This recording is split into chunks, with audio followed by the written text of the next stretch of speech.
My personal experiences with transcendental meditation began about 14 months ago.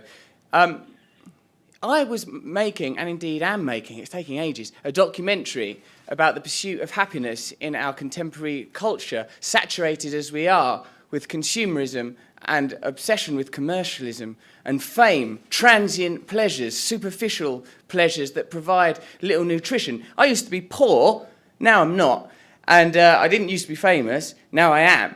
And I thought that both of these significant transitions might bring a certain amount of satisfaction. They did a bit initially. I was a devoted drug addict for a long while.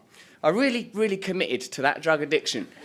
And in fact, today, on the launch of this initiative and on the day of tonight's event, which I'm honoured to be part of, it is serendipitously 8 years exactly to the day since I gave up drugs and alcohol. Thanks. One never likes to assume there'll be an applause there, but I knew that I was in America and it was likely. In England, there would have been a roll of the eyes. You don't get applauded for giving up drugs, just sort of, you might be offered tea. So I met Bobby Roth, wanted to learn about transcendental meditation due to my dissatisfaction with some of the pleasures that I talked about. Drugs, the fame, the celebrity, the consumerism, the wealth, all of these things that pledge happiness but deliver so little of substance.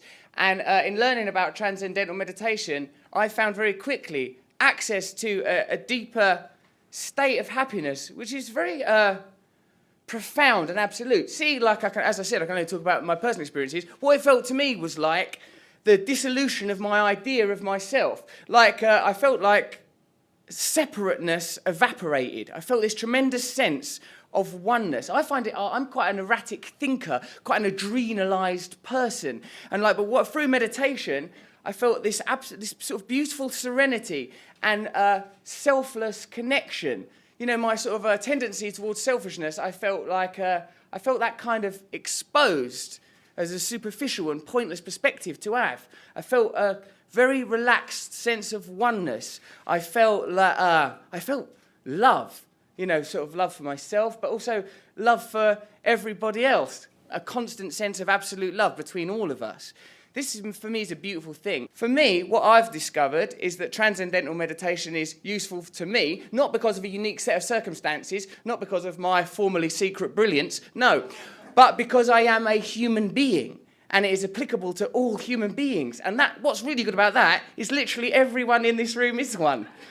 And in fact, I believe, and David will have to confirm this, that all human beings on our planet are human and beings. So we're laughing, we're in hysterics. It's a good thing, because this technique is applicable to all human beings in all situations, no matter how extreme, trivial or mundane.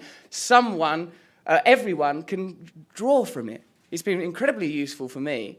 The other day, as I was just telling David, as a matter of fact, while I was still sitting on the podium before I got seduced by the Clint Eastwood video and then subsequent speakers, it made me think of a brilliant idea. I think it created space in my mind I had a really wonderful moment of creativity during TM. So it's like, you know, there are privileges and luxuries that are accessible, but also people that, as we've heard today, are in extreme states of suffering can benefit from it too. So I'm very grateful to be involved. I'm very grateful to you, David, and to you, Bob, and everyone who has spoken today, and to all of you for attending. Thank you very much. Cheers.